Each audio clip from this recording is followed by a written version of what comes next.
Good afternoon, my dear students. Welcome to the today's session.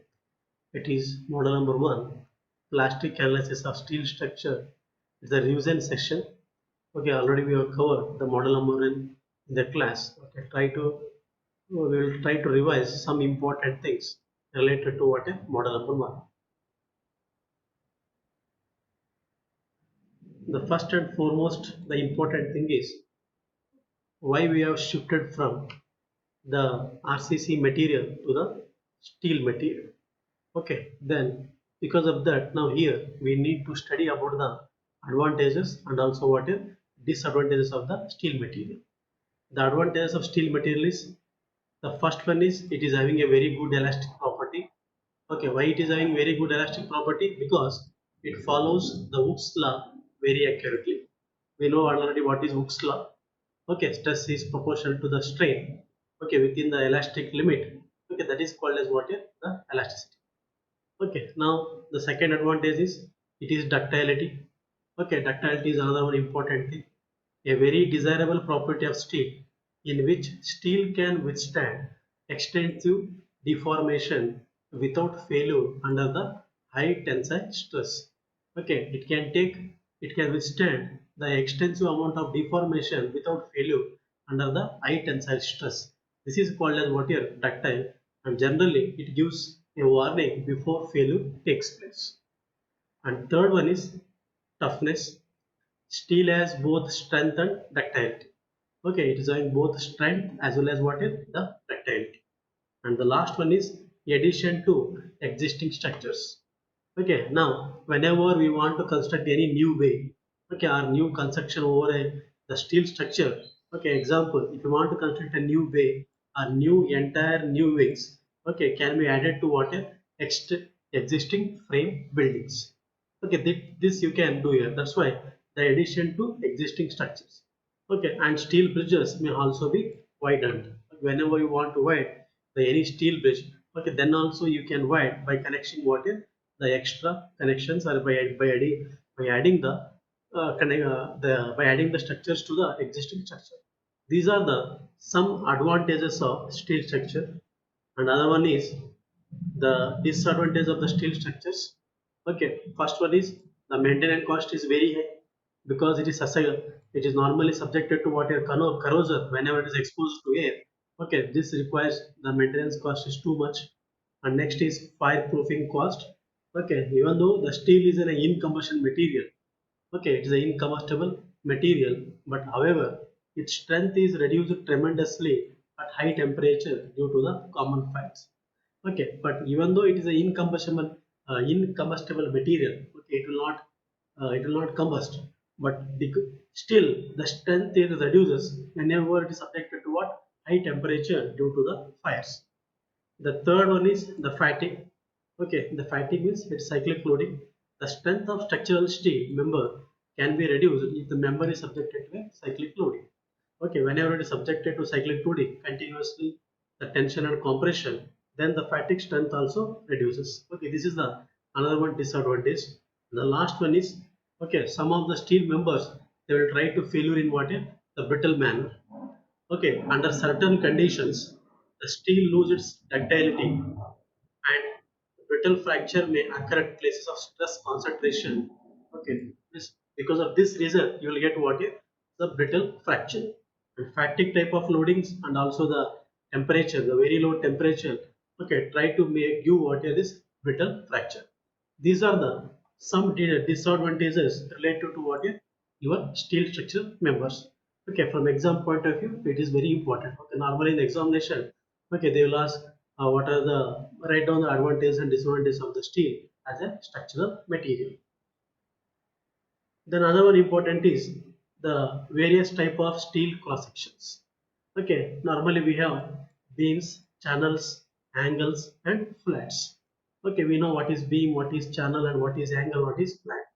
Okay, but in examination we have to write its application and also the diagram we need to write here. Okay, now the beams, we know that the beams is considered a structural element which will mainly carry the flexural meaning bending. Okay, which will carries a load in flexure meaning bending, means it will carry only what is the bending load, vertical load. Usually, beams will carry the vertical gravitational force, but are capable of carrying horizontal loads, generally in case of earthquake.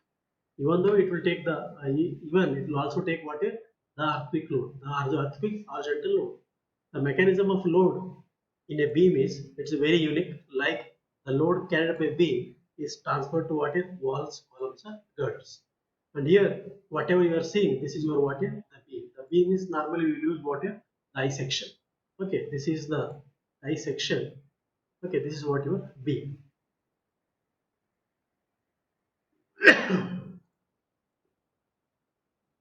Next is the steel channels. Okay, normally it is there in the form of what is C shape. Okay, that's why it is what is the channel section. Steel channels are used ideally as a supports. Okay, most of the, if you see the railway platforms, okay, they have seen the face to face the channel section as the supports. Okay, there they use the batten section or the lacing section with by using water channel section as the supports.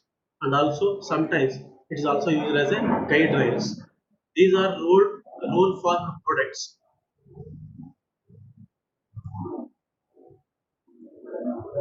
Okay, the main steel used for making channels is steel along with what is aluminum.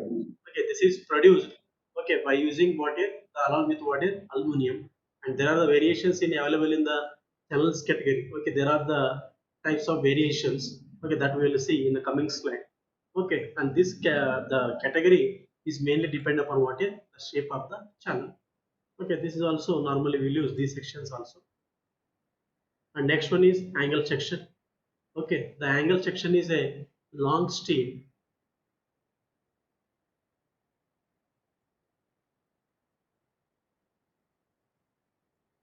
Amit, Yes, sir. do you have any doubt? Now here, a steel angle. Okay, normally we have seen the angle section. Okay, a long steel with mutually the vertical sides. Okay, we have this type of section is what is the two vertical sides. Okay, mutually the vertical sides. This is also one side. This is also what is the another side. The steel angles are most basic type of roll formed steel. I will tell why it is called as roll formed steel in the next the coming slide. The most commonly found steel angles are formed at 90 degrees. The angle between these two legs is how much it is? It is 90 degree. And these two legs normally you will have what is the equal length, but sometimes it will also what is the different size. Okay, if you are having the both legs are equal, it is what is equal angle. Both are different, it is what is the unequal angle. And now here you can see these are what is these are the your angle sections. Okay, these normally will use the most of the stresses. Then the flats. Okay, you can see these are the flats. The flats are actually the thin strips of mild steel having a thickness of strip commonly varying from 12 mm to 10 mm, but thicker flats then also, okay, sometimes you will also have the thicker flats. The steel flats are produced by the utilization of relatively smooth cylindrical roll on rolling mills. Okay, generally the width to thickness ratio of flat roll products is large. Okay, this will be what is large. And here whatever is saying, these are all what is the steel flats. These are the four types of section normally what we can see in your steel members. Okay, and most of the time we will see that these are roll sections. Why it is roll sections? Here you can see the art steel. Whenever you are making a the manufacture of a steel, the manufacture of these sections, the art steel is passed through the series of rollers. Here you can see, here also you have one roller, inside here also you have one roller, here also one roller, in bottom also you have the roller. It is passed through series of rollers that squeeze the material into desired cross-section shape. Okay, in which cross-section you want, okay, in that type the shape is produced. Now here you can see, here they are producing what is the I section. Okay, top also you have the rolling is there, in the bottom also your rolling is there, side also the rolling is there. Okay, that's why these are called as what is roll steel sections. Okay, most of the time in IS code book or if you see any books, normally they will write as roll steel sections because this material, this shape is manufactured by what a rolling. Okay, that's why it is called as what a the roll steel sections. Then here, this is I section. In I section, okay, in I section, once again, there are different types are there. Okay, ISJB, Indian Standard Junior Beam, Indian Standard Light Beam, Indian Standard Medium Beam, Wide Flange Beam, heavy beam. Okay, this name only indicate, okay, what is the meaning of this I section. Okay, light beam is where the weight is light, medium beam is where the weight is medium, wide flange is where the flange is too much wide, heavy beam is where the weight is too much heavy. Okay, in this way, the types of sections are there. Here also, in the channel also there are three types: Indian Standard Junior Channel, Indian Standard Light Channel, Indian Standard Medium Channel. Okay, the name only indicates the type of the channels. Then it is your Indian Standard Angle. Okay, there are no types of angle sections. Okay, this is the angle section. Then this is your T section. Okay, and here once again we have normal T, heavy T, short T, light T, junior T. Okay, this is depend upon the shape and weight of the material. Okay, and these are the rolled steel tube sections. Okay, it may be a square, circular, triangular, the whatever the shape you want. Okay, rectangular. Okay, these all are what here the rolled steel tube sections.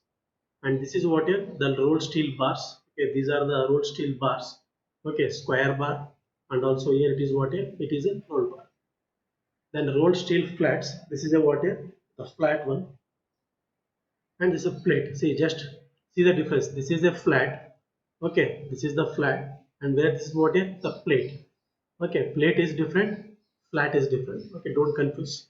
Normally in your the lacing we will use what is the flat. Okay, but we will not. The plate is used to what whenever we want the flooring.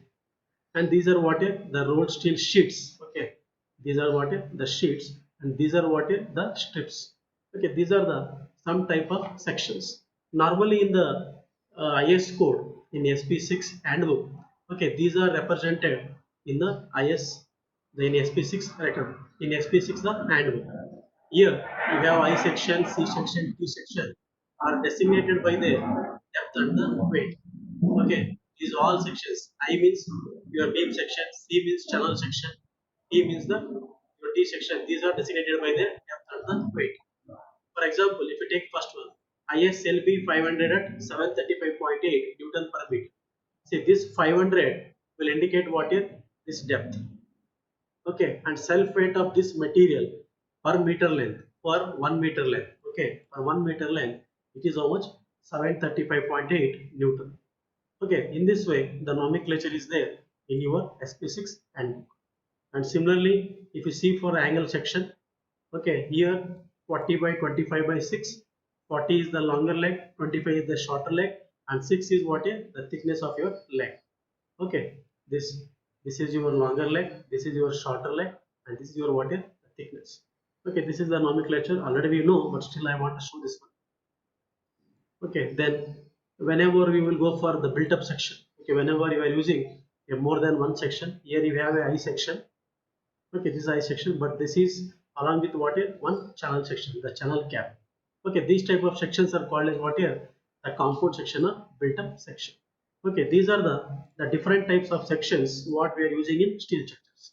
Okay, normally they will ask in examination what are the different types of the rolled steel sections.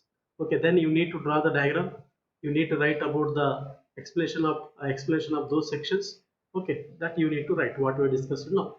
And similarly, sometimes they will also ask about the failure criteria of steel. This already we know, because the structural behavior of material is close to failure is classified as ductile and brittle.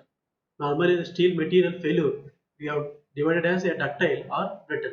It will be the brittle material like cast iron exhibits a linear low displacement until the fracture occurs suddenly with little and no plastic deformation. Is here the stress strain curve. Okay, it is initially linear. When it fails, it will go like this. Okay, this is the stress strain curve of your the metal material. This whenever it reaches maximum value, at this point we get what is failure. Initially, the load versus displacement is linear, then it will get what is failure. But if you come to the ductile material like mild steel, here what happens? Okay, the load versus displacement. it will be like this. Initially it is linear, then you will get lower end point. Okay, like this you will get. Okay, here you have lower end point, upper end point, everything you have. This already you know. Okay, this is the another one, failure criteria. Okay, this you need to write in the examination. Okay, this is related to what a failure criteria of your steel. And next is, normally we will see the two types of problems from the model 1. One is we need to calculate your shape factor. Okay, and another one is we need to calculate the plastic moment. Okay, now here I will try to solve these two problems on the shape factor and also the plastic moment, and we will see one problem on the plastic moment. Now here we need to calculate a shape factor for a section given. Okay, it is a I section is there here. At the top also you have the plate, at the bottom also you have the plate, and this is how much, 320 by 40 mm. This is 40 by 320 mm, and this is how much, ISMB 600 at 122.6 kg per meter. Okay, but here luckily it is a symmetrical section.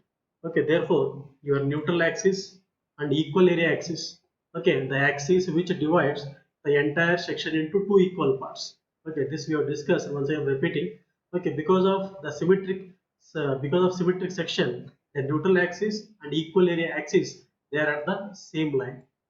Okay, they are at the same line. Now we will calculate the shape factor.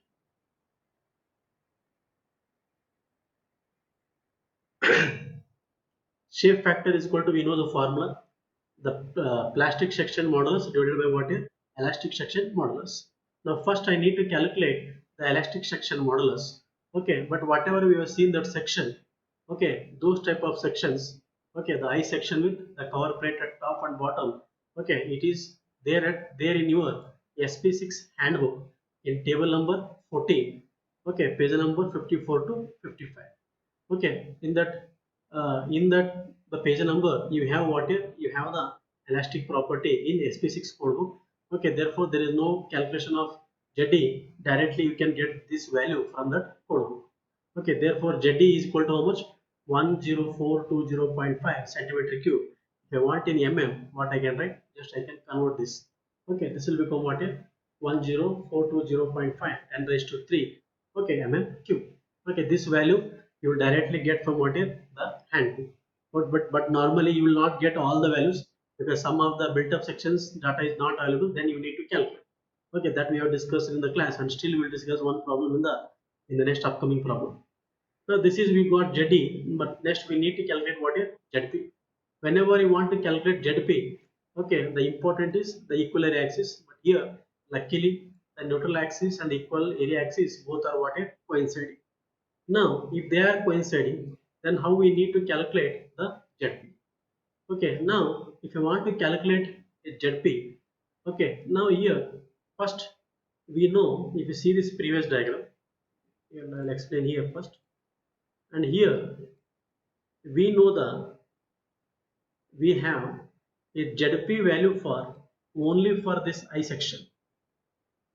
Okay, in your IS 800 codebook, in IS 800 codebook, you have a ZP for this I section. Okay, but we don't have the ZP value for this I section with the plate.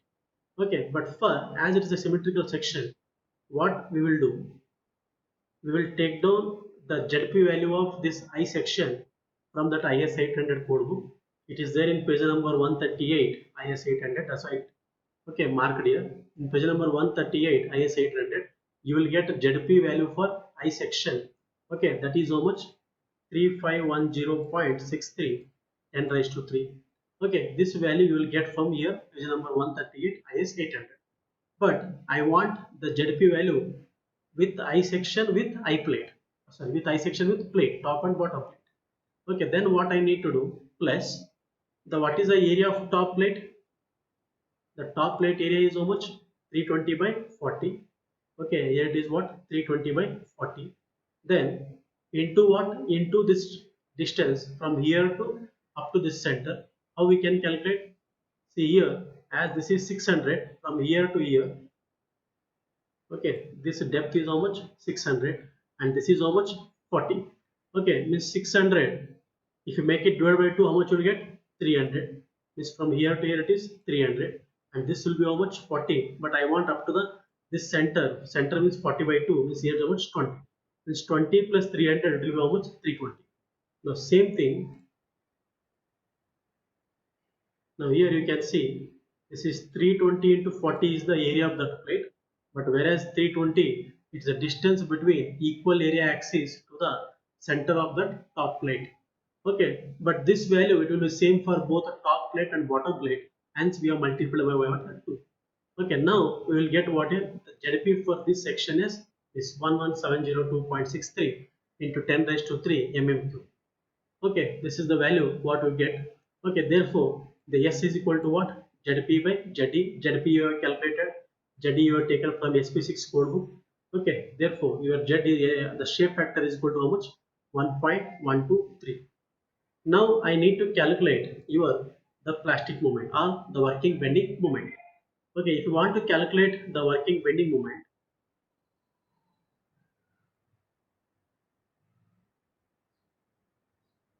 now here first we need to calculate yield moment. Yield moment is equal to Fi into Zt. This already we know. We have derived this expression in the class.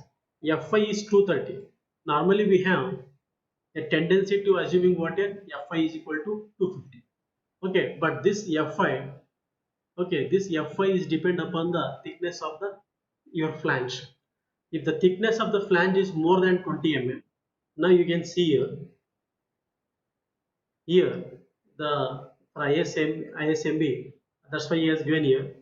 Okay, the width of the flange thickness, the thickness of the flange is how much? 20.8.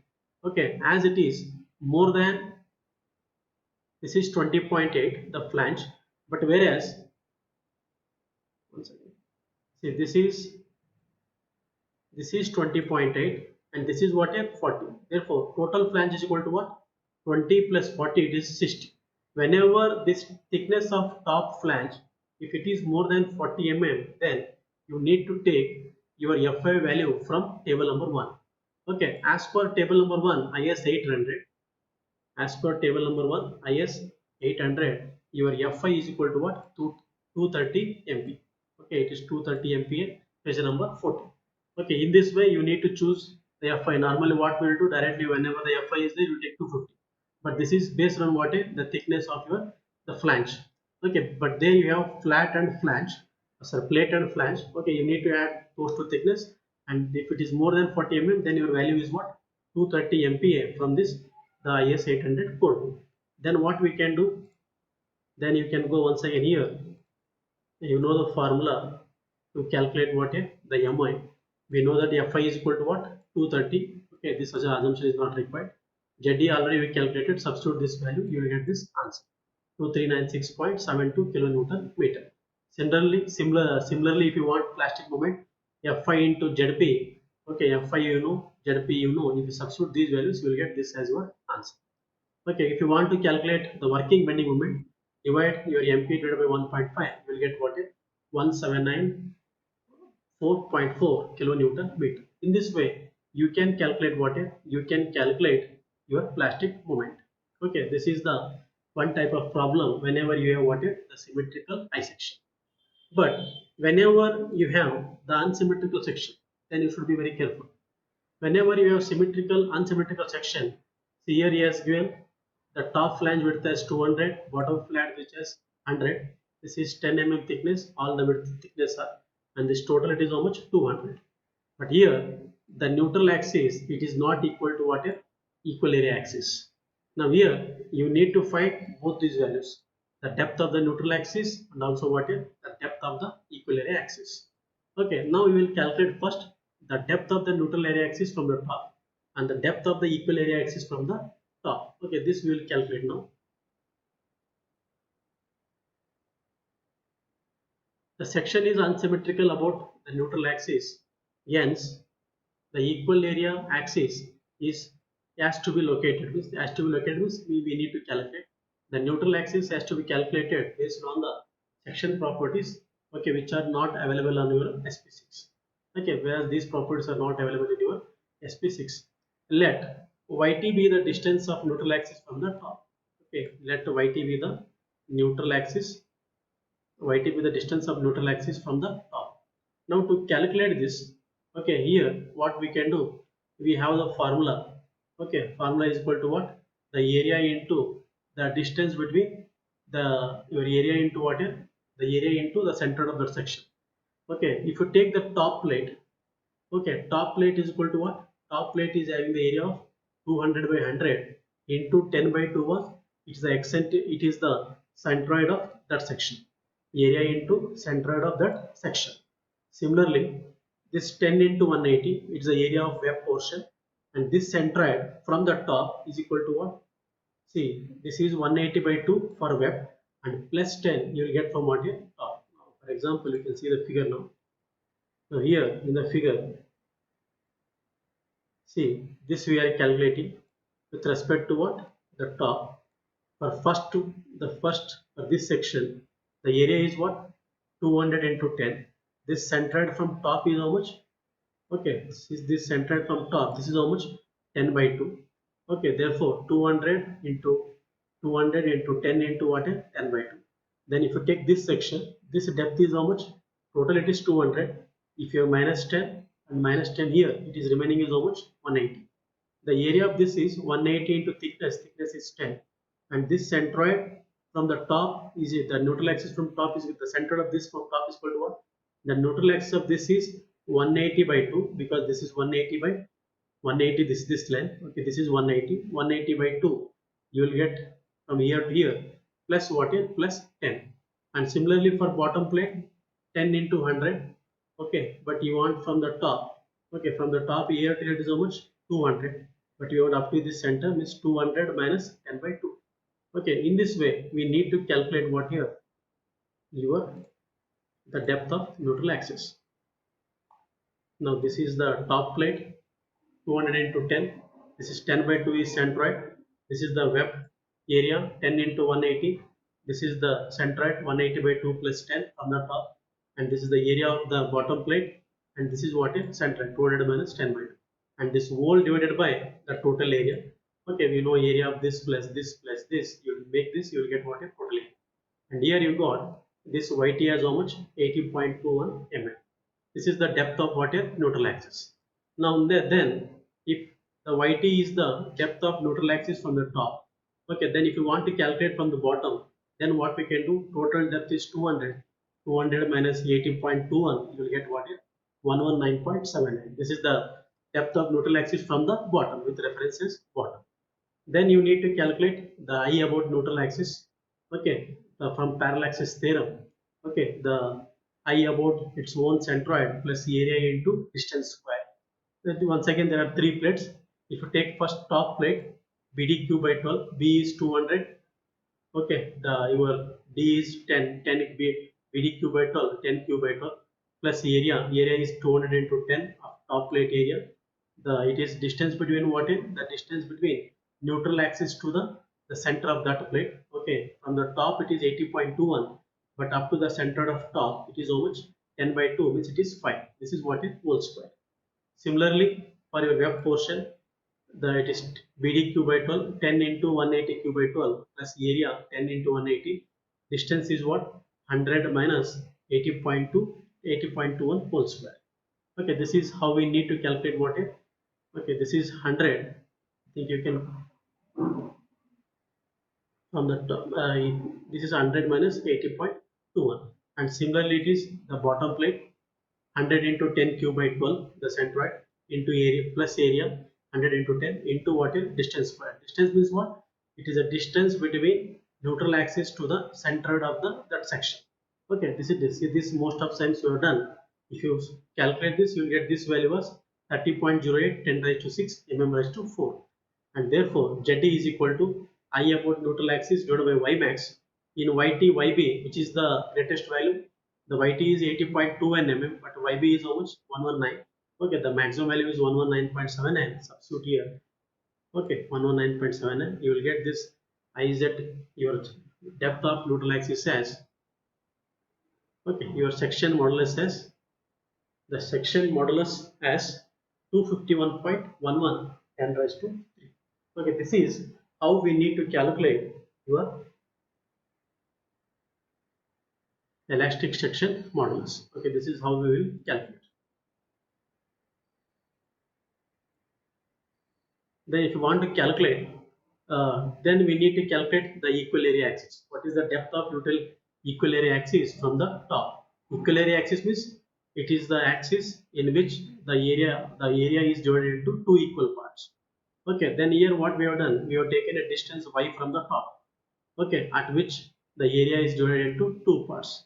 Then therefore the area of the top plate is 200 into 10, but the area of the web portion is, the thickness is 10, but whereas depth is how much, we have taken it as y, means y minus this top, the plate is minus y minus 10. This is what is the depth of the your web portion above your equal area axis. Okay, if you are equated to the total area by 2, because this is dividing what is total area by 2. Total area already I know. Okay, total area already I know, this is 4800. Okay, you can calculate directly, because here you will, from here you will get what is total area, that is how much, 4800 by 2, this is 2400. If you equate this to this one, you will get the y, the depth of equal area axis from the top, it is how much, 50 mm. Okay, then you can calculate what is the ZP.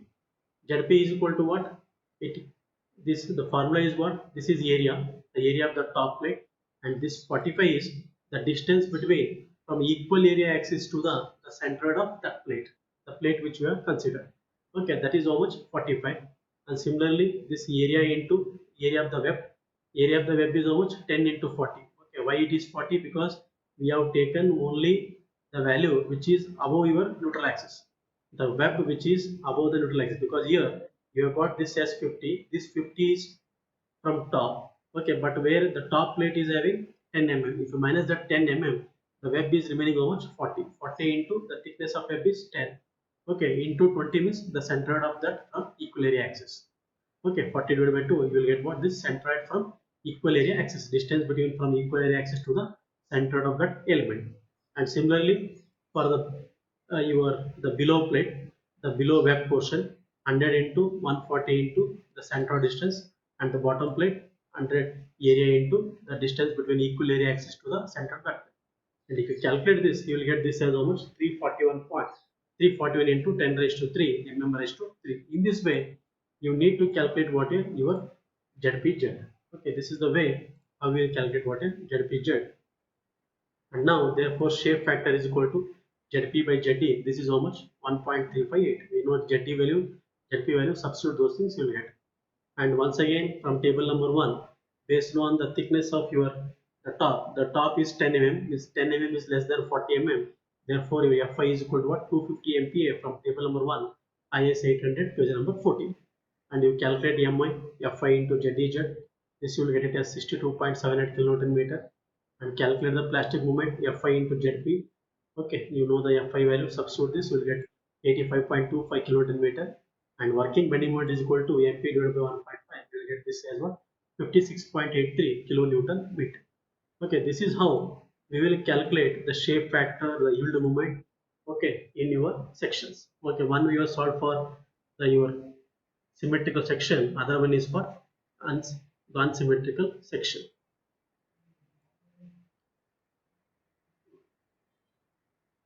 And we'll see the one problem on the B, how to calculate your what is the plastic moment.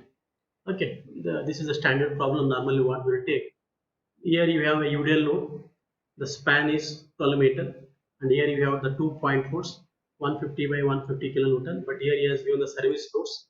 Service loads means these are not multiplied by 1.5. Okay, we need to multiply all loads by what is 1.5, and here it is 2 MP, and here it is what is MP. And here this is AV portion, is a PC portion. This is 12 meter, this is 9 meter. First, whenever we have see these type of problems, first we need to decide what is where we are getting the plastic hinges. Okay, already we have discussed in the class. Normally first we will get the plastic hinge at where the continuous support is there, and also where the concentrated load is there, and also where you are getting what you are under the UDL load, where you are getting your the maximum bending moment. Okay, at these points you are getting what is the plastic hinges. Now as per this beam, now here we are getting how many plastic hinges? Total 4 hinges. Okay, now we will solve this one by one. Okay, then if you take this, the first one, here you will get one mechanism, but if you take this here, the second one, BC span, Here you will get two mechanisms. One mechanism is due to 150 kilonewton, other mechanism is due to the other 150 kilonewton, this load. Okay, now we will try to solve this one by using your mechanism method. Same thing as told. Plastic hinges will be at B, in between A and B. Okay, it will be at B. B is a continuous support in between A and B, where it is a UDL load, where you will have maximum bending moment. The distance x, where shear force is 0, is worked as in propped cantilever using a segment equilibrium method. However, the value of plastic moment at B shall be chosen the lesser than the values of P. Okay, MP. The plastic moment in A and B, it is 2 MP. Okay, this I will tell by seeing just I will clear by seeing your diagram. Okay, here what he is telling. Okay, now whenever the support is continuous support is there, and this will act as what is, this will act as the fixed support. Okay, and this is what is the normal roller support, and this beam, it is acting, it is look like what is the proper cantilever. Okay, now whenever it is a proper cantilever and your bending moment is maximum at some, okay, it will be maximum at a distance of some point, we don't know at which point it will be increased. Whenever it is a simple supported beam, we know that the maximum bending moment will be at the center, but here it is a simple supported beam. Okay, whenever the continuous beam is there, this is acting as a fixed support, and this is acting as a what is the roller support, and this will, okay, if you see this beam, it looks like what is the proper cantilever. Means first I need to calculate at which point I am getting the maximum bending moment, and we know that normally we will get the maximum bending moment whenever we have the shear force is 0. Okay, now to calculate that, here we are using the segmented equilibrium method. Okay, that we will see the next slide. Now, the location of plastic in GF is carried out by segment equilibrium method. I told that we need to calculate the shear force at 0. That is what is the F point. Okay, here what we are doing is, see, if I take that point as F, okay, the AF is equal to X, means here this distance is equal to what is X. Okay, and if that is X, the BF is equal to what? 12 minus X. Therefore, this BF is equal to how much? 12 minus X. Okay.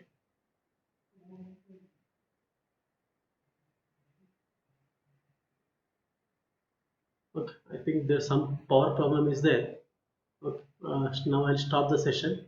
Okay, rest of the thing I will carry the after the one the power is again. Okay, now we'll just discuss some 2 to 3 minutes.